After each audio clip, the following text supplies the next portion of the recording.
Selamat petang. Hello everyone and welcome to today's RURB webinar session. I am Haji Abdul Rahman bin Haji Abdul Rahim, MPC Associate. It is a great honor to moderate this RURB webinar series.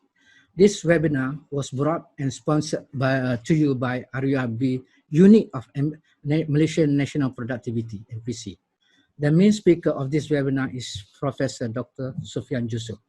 And I was told by the organizer that we have a great response and a wide diversity of audience.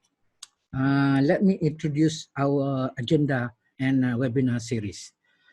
Today is the first series of RURB webinar series. That is the main theme of this webinar is the double-edged sword of NTM. The non-tariff measure, that is NTM, in the era of COVID-19, from health and safety to protectionism. This is our first series, and then follow with our second RURB webinar series. That is the topic for the webinar is the importance of compliance with the NTN in the increasing productivity and quality. This is a second session, and it will be held on Friday, that is 23rd of October at 10:30 a.m. to 11:30 p.m. This is the first time it will be held in the morning. And the third series, that is the topic for the third series is NTN as NTB and the hindrance to the productivity in developing economies. That will be held on the 28th of October on the Wednesday, and the time is also at 10:30 to 11:30. And the last of our series, that is the final series, the fourth series, and this is very technical subject. And a very to impose and to comply the hidden and the non-hidden costs of NTN. The session will be on Friday, that is 30th of October, at 10:30 to 11:30. So we have four series of high level of session. Okay, and today's session, okay, is the NTN in the era of COVID-19. This pandemic has the devastating effect on the Malaysian economy. Not only Malaysian economy, but also worldwide economy from both external factor and internal factor. And it goes beyond boundary, it goes beyond nation, it goes beyond country, it goes beyond gender, it goes beyond race. And everybody from rich country to the poor country, from advanced economy to third country, everybody is affected. And the saddest part, we have not found any vaccine of to this nature of yet. So this is the John Hopkins of landing page of the website, and the new reality that it is not, and the new normal in the era of COVID-19. The COVID-19 cases has surpassed 40 million milestone. And 40 million milestone and 1.2 million death. And the highest nation is United States, which is about 8.1 million. Can you imagine that? How devastating that is the COVID-19 to the world. And this is what in Malaysian scenario. Malaysia scenario as of yesterday, 20th of October, we have seen the last 24 hours, 3 deaths, 862 new cases. And in totality, we have 22,225 cases. And if you look at on the right far corner is the breakdown of to every state happening. Okay. Just pause for a moment. We look at the video.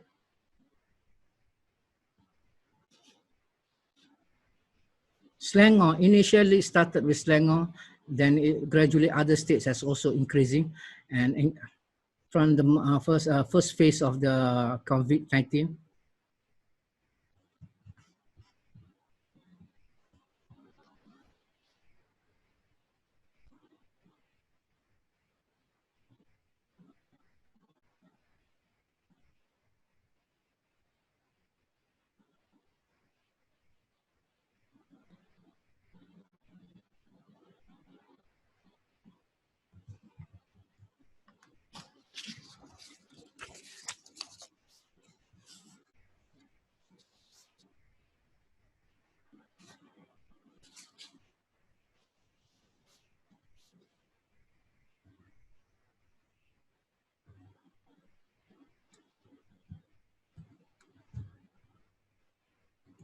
Yes.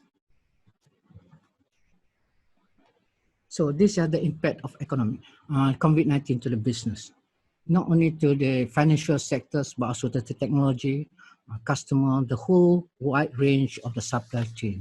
It really affect the impact. Look at the highways, the ports, the cities. This is the new reality right now. Everybody more or less like lockdown, business. There's least movement of activities, business and activity whatsoever. Okay.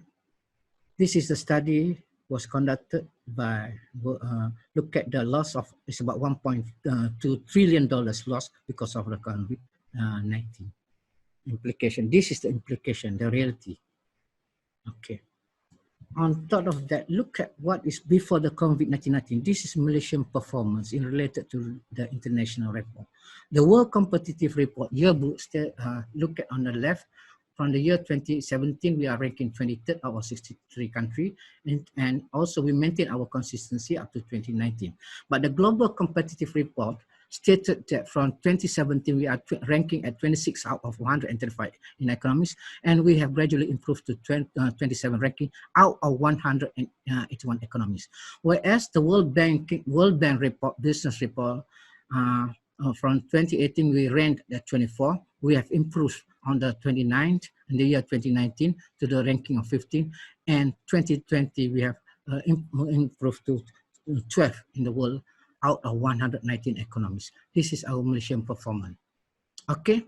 And MPC has been mandated to look after the review of NTM. So they have come up with a governance structure of NTM. Right from the, it has three phases. The phase one look at all the profiling, engagement, verification of all the agencies.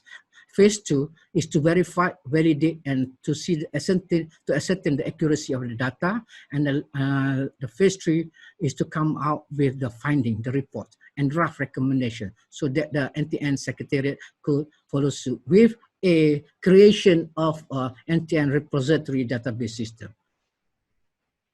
So this is data, the number crunching, the data analysis of it. After profiling and diagnosis by of NTM, we found out that these are the data from the baseline to the finding. We have from 632 on the baseline of 2018 to 222 by the finding. And in 2019, the baseline is 33 and the finding is 149. Whereas the number of registration related to NTM in Malaysia, we have the primary registration and subsidiary registration. For the primary, we have 33 primary registration into 218, 42 for subsidiaries. In total, we have 75. Whereas in 2019, we have for primary 43 and subsidiaries are 29, in total 72. These are the legislation that we have gone through and review. Okay. Look at on the right side, the NTM Malaysia by the ministry. We have seen the biggest bulk come from the Ministry of Health. The number is 502, which is accounting about 70% of the NTM. Look at the graph, this is big in comparative. And from the area report, the non-tariff in Malaysia in the comparative studies, we have total issuing institution is 13, and we have the total NTN related regulation 64. The total NTN report with to WTO, we have 252, and total numbers of the NTN 713, which in totality we reflect with the product 5,128 product. This is the data, this is the fact that the study has been done, and we found out the non-tariff measure in Malaysia, which is the biggest bulk of the non-tariff, is which is about 46.6%, there's about 332, came from the trade barrier to trade, TBT. And in the two category of NTM, which is technical and non-technical, the bulk also came from the technical measures. That's about 596, which amounting to 83.6. So these are the data, and in comparison to the other ASEAN country, Malaysia ranks number 3. And the top are Thailand, second with Philippines, and third, if you can see, is in red in color, which is 730. This is Malaysia. This is the numbers. These are the data. This is the figures that MPC have done for the since 2017, 2018, 2019 to collect and correlate all this data. So this is the outcome. The outcomes that they want to review 100. They want the ultimate is to 100% review of end-to-end, and with the ambitious, I would say, reduction of 25% compliance cost reduction. So that's basically it is all about the data, the introduction of what is end-to-end all about. With that, now I will hand over this to Professor Dr. Sufian. But before that, let me run through his credential. His academic credentials are impeccable. The director of IKMAS, that is Institute Malaysia International Study, IKMAS, and his education, he received his degree in law, LLB in Wales, and a master law degree also in LLM in London, whereas he received his Dr. Laureus of Institute of Economic and European Law, University of Bern. What is his specialization? His specialization are international trade and development, international investment and policy, international law and economic law, international economic diplomacy, and intellectual property. He have done extensive research. Namely, one of your research I would like to name it are the investor grievance mechanism, there's investment flow, trade and investment policy in ASEAN country, in Australia, in New Zealand, Myanmar, and Timor-Leste. Liberalization of professional service in ASEAN countries, customary international law in Asia and Africa. GI, this is very interesting, GI indication for and rural development, the intellectual property valuation and commercialization, the economic diplomacy and whatnot. So Dr. This is professional affiliation of doctors. Doctor is a barrister at law in England and Wales and of Lincoln's in London. He has a fellowship and he's an external fellow of World Trade Institute, University of Bern, Switzerland, distinguished fellow of Institute of Diplomacy and Foreign Relationship, Ministry of Foreign Affairs, Malaysia. I've known this Dr. Sufian for almost more than 10 years. We have done a lot of work in, especially in the area of GI, GRP, IP issues and whatnot. And I have known him, he's passionate instantly. So with that, before I hand over, let me go to some few housekeeping about this webinar. So we welcome question from audience. And if you want to put question, please use microphone and share with us your question and answer. We shall be recording what you say. You are welcome to question and answer, check on the space provided on the right hand column.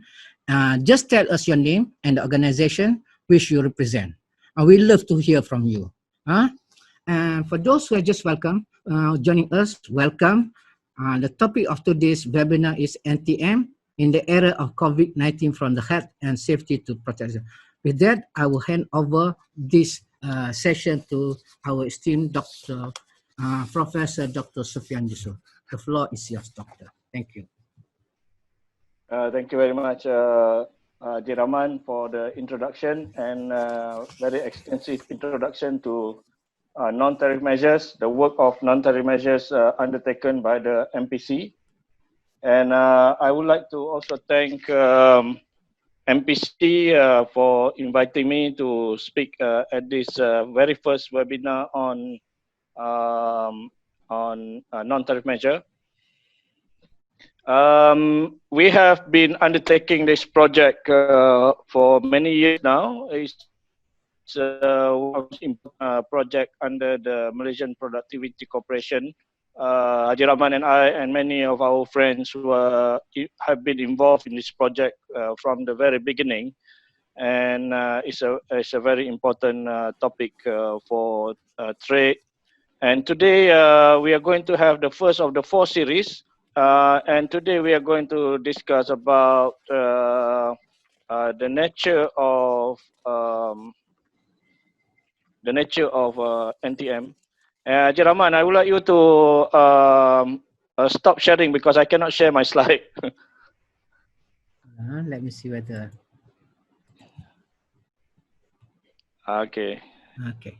You need to stop sharing your screen.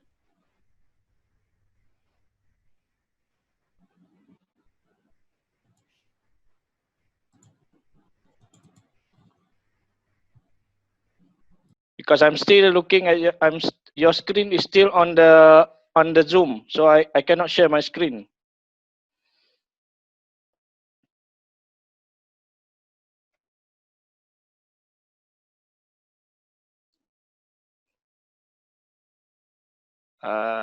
Okay, Haji, you need to stop sharing your screen.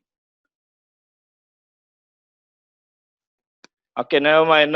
Whilst waiting for Haji Rahman to stop sharing his screen, I will say a few things about NTM. The first thing is there are two types of measures when we export our products or import products from abroad.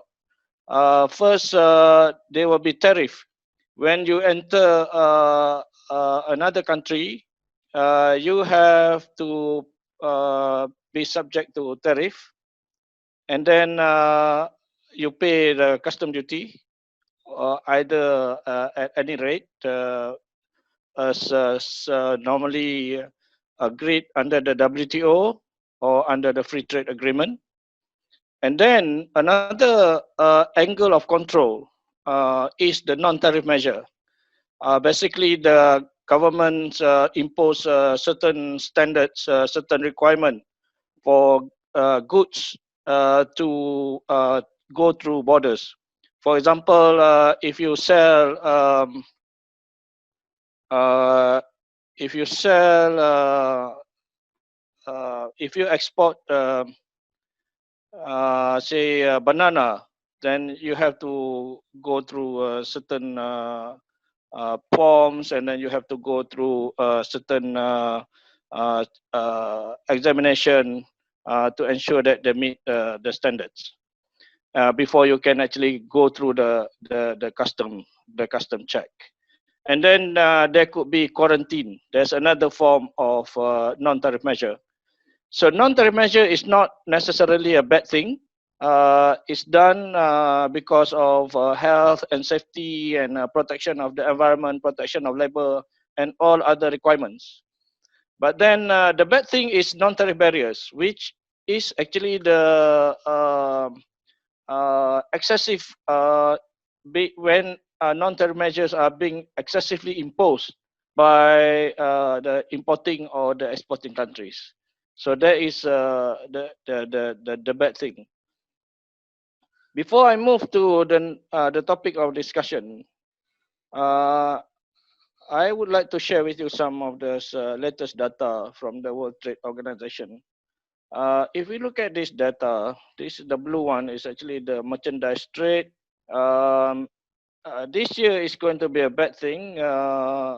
The merchandise trade is going to drop by 10 to almost 10%.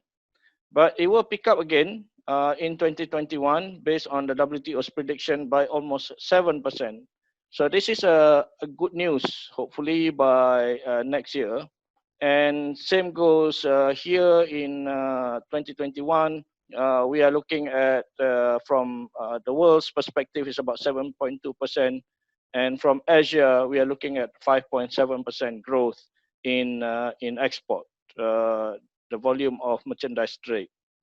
And then there's also an increase of about 5.9% of in the GDP growth. For Malaysia, we expect a GDP growth about 6.9 to 7% based on the latest IMF data. So why do we discuss NTMs in the era of COVID? Because of the COVID-19, there have been many restrictions imposed by ASEAN and the world economies. Some countries expose restrictions on exports. Say, for example, at the early stage of the COVID, Cambodia and Vietnam stopped exports of rice. So that's the kind of restrictions. And then along the way, Thailand all of a sudden imposed new rules on imports of medical supplies into Thailand overnight. causing a lot of goods getting stranded at the Suvarnabhumi airport because of the sudden change in the regulations. And as of 7th of October, the WTO reported there were like 251 restrictions imposed, especially on medical supplies, reducing the availability and affordability of certain life-saving products. And these exports are mainly, these restrictions have caused a lot of problems, not just for the public, but also for the exporters and importers. And based on the data shown earlier, most of the non-tariff measures are in the form of restrictions or in the form of requirements for exports, such as in the in agriculture sector, in trade and food, including sanitary and phytosanitary and technical barriers to trade. I'll come back to the types of measures allowed under the WTO arrangement in the next few slides. And during the COVID, there have been a lot of issues relating to trade facilitation, especially at the customs, allowing goods, a seamless transfer of goods.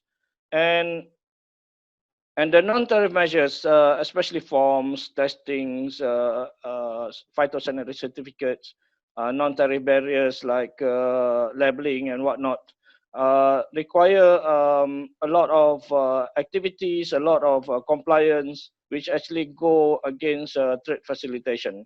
And many countries have also starting to impose environmental requirement. Say, for example, in the case of palm oil, and then we will discuss about the restrictions on the surgical gloves from Malaysia. So on average, in the APEC economies, this year Malaysia is the host of APEC. We are looking at average number of NTM around 1,500, and the average global average is about 586. Haji Rahman showed earlier, I shared on this slide, the number of NTMs imposed by Thailand and Vietnam is a bit low. But then as the economies grow, become more developed, there will be more and more NTMs imposed. The biggest culprit are basically not Thailand, but basically, the biggest culprit is the APEC 5, which is one of the largest industrialized economies in the world. They have an average about 2,000 NTMs. So APEC 5 includes the United States, Australia, New Zealand. All these are highly industrialized countries, and they have a very high number of non-tariff measures which have to be complied with by importers. And in the time of crisis, we see that some countries have actually reduced non-tariff measures. So they have been simplifying some of the forms, such as accepting electronic signatures, instead of having to have physical forms. They have started to accept electronic documents and certification, or waiving some of the sanitary standards because they require the food items to be transported into the country. This has actually, in some countries, they have stopped requiring a certificate of origin, showing the origin of the countries or the products of where it comes from, in order to impose a tariff. And I'm glad to see that Malaysia has also been one of those economies which reduce the non-tariff measures, where we have special exemptions to non-essential goods at the port, so that essential items can actually be can come in without any much restrictions. So if we look at these charts published by the World Bank, we can see that in terms of coverage ratio and the frequency index, the biggest number of products subject to NTMs are basically food items, animal and animal products, vegetable products, foodstuff, because these are generally related to health and safety. We have to be sure that our food are safe for animal, for human and animal consumption. We have to be sure that they are actually in compliance with the food standard. However, there are other items which can actually link to the non-tariff barriers. Say, for example, standards imposed or restrictions imposed on textiles, transportation, chemical and allied products. So in addition to health and safety standards, some of these restrictions also link to unnecessary barriers, which added to the unnecessary cost. And if we see in terms of the numbers of the import measures imposed, like I mentioned earlier, the biggest culprits are not the least developed country, as you see on the ASEAN slide.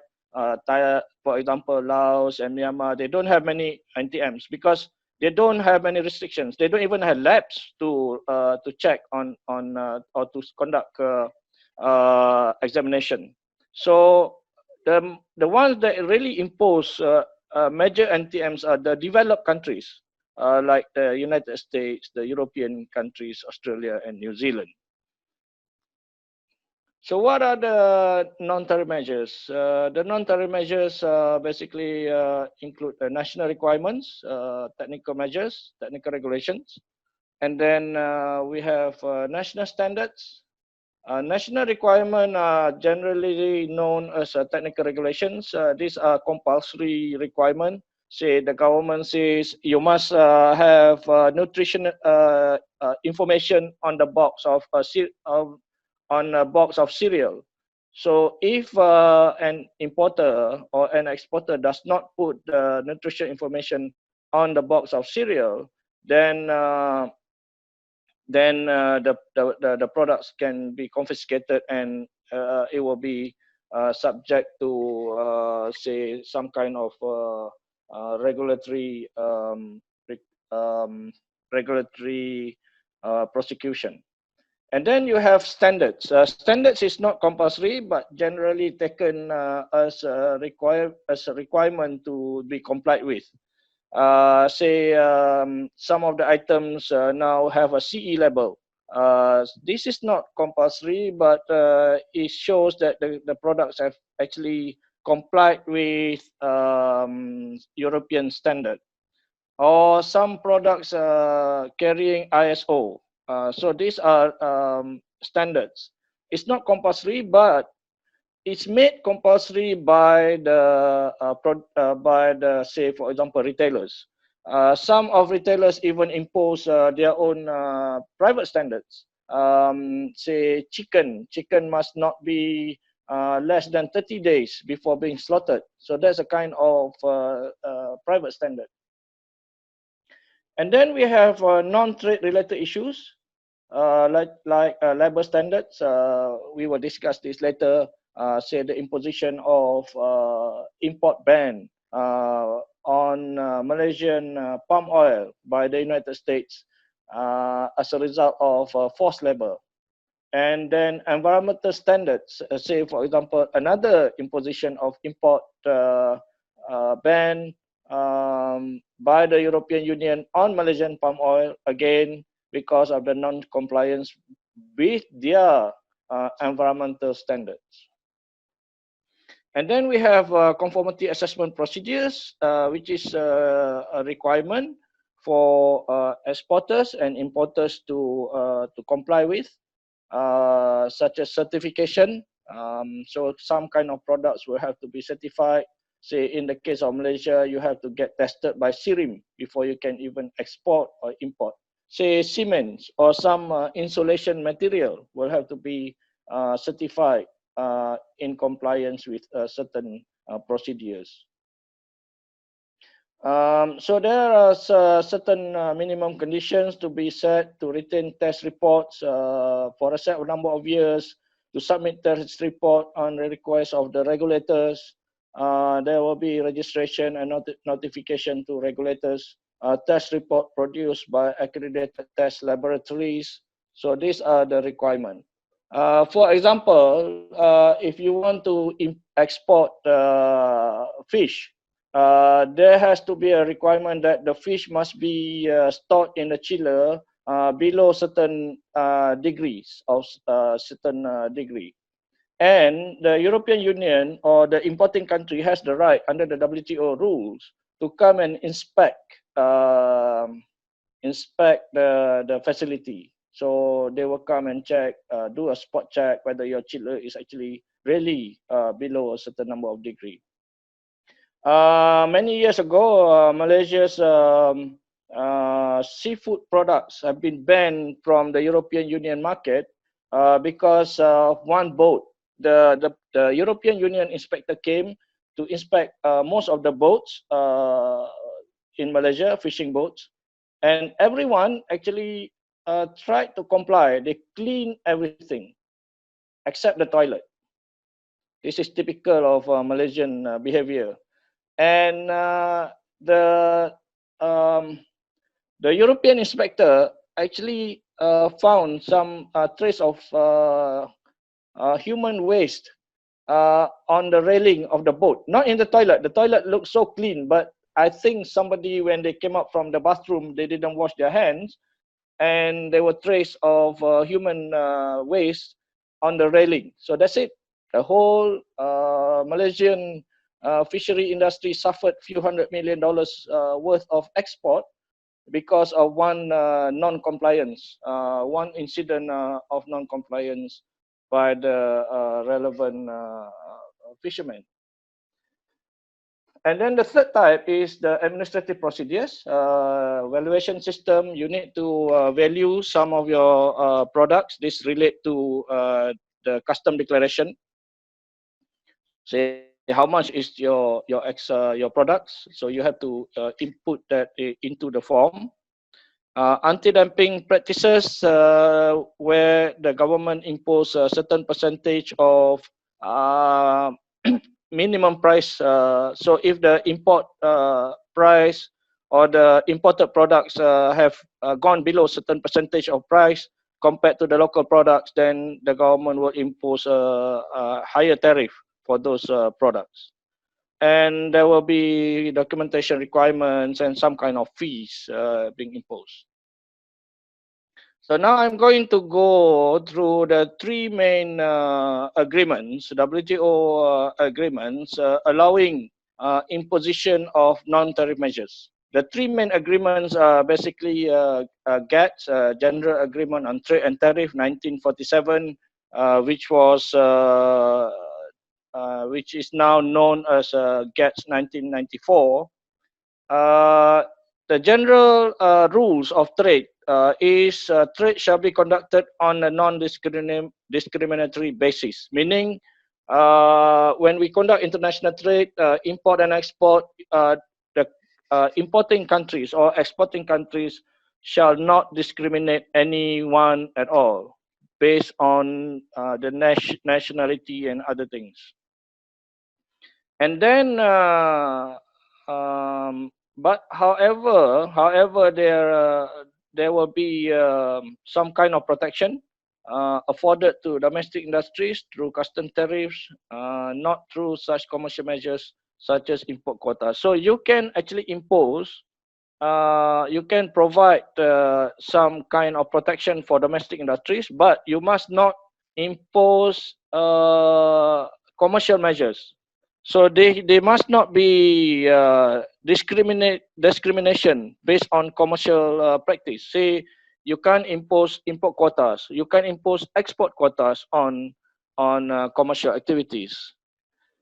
However, the General Agreement on Trade and Tariff, Article 20, allows some kind of exception to the non-discriminatory practice by allowing economies to impose measures based on the environment, on health, to protect animal, plant, life, or health, or natural resources, and based on public moral, among others. There are a list of exceptions, but these are the most common ones. I'll come back to that later.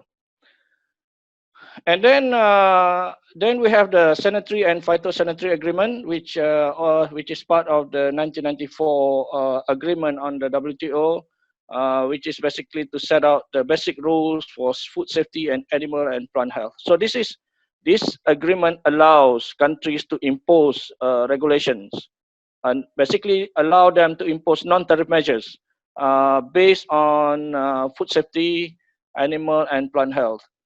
But regulations for food must be based on science.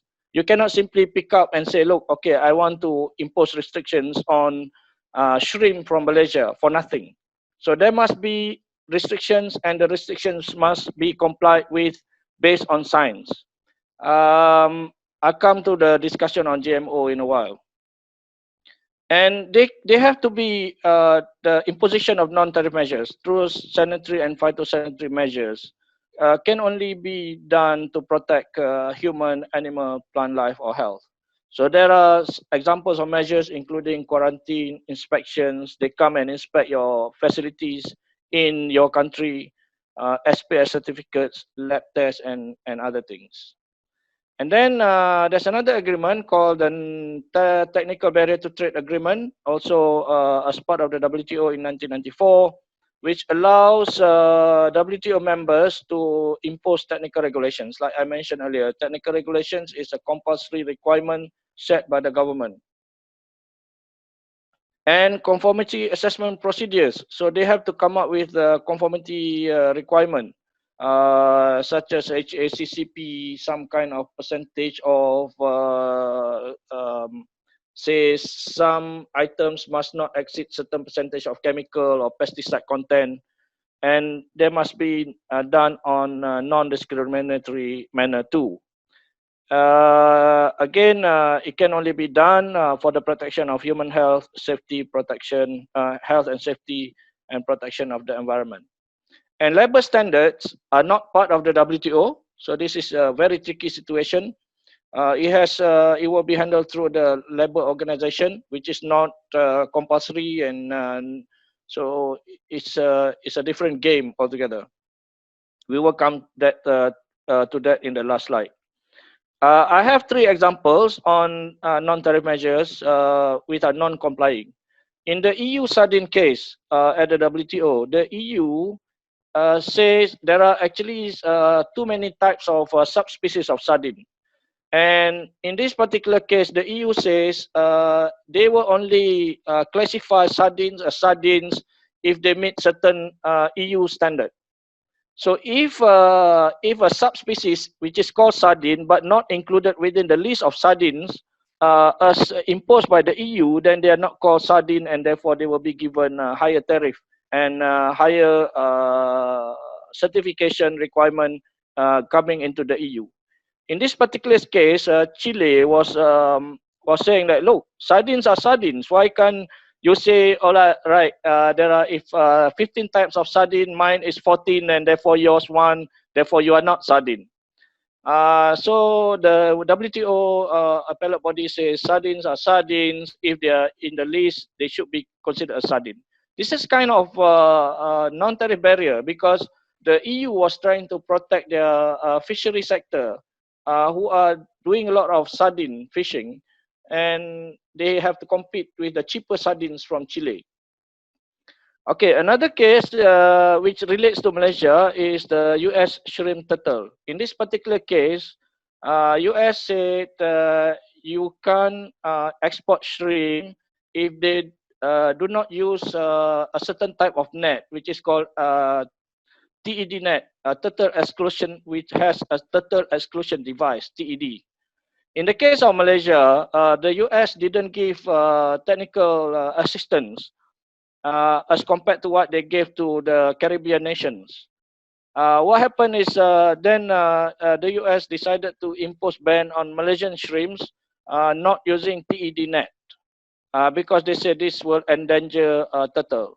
So in this particular case, the WTO said you cannot impose, you cannot actually discriminate by providing assistance to one group of country as compared to another, and therefore the US ban on shrimp from Malaysia by not using the TED net is against the WTO rules.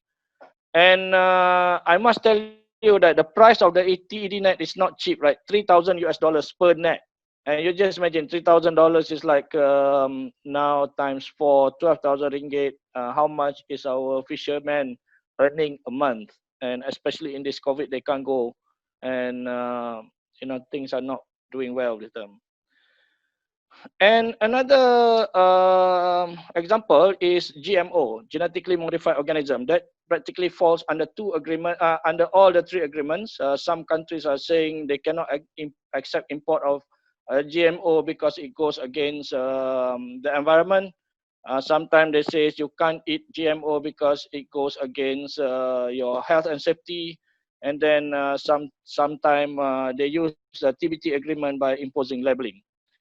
But there is a case called the EC Biotech. The European Union imposed a ban on the GMO, and they didn't have any scientific evidence to show that the GMO is bad for human health.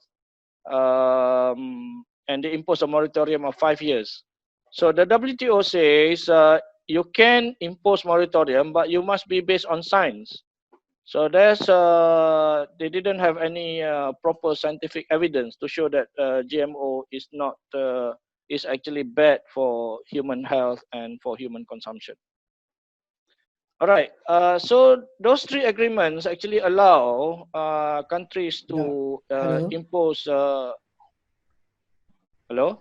There was some question from the audience, but can we research that questions at the end of the motion? Okay, I have another 5 more minutes. Then we can accept questions. So the game is actually for me to speak until 3:45, and then I will stop, and then we accept questions. All right, thank you, Dr.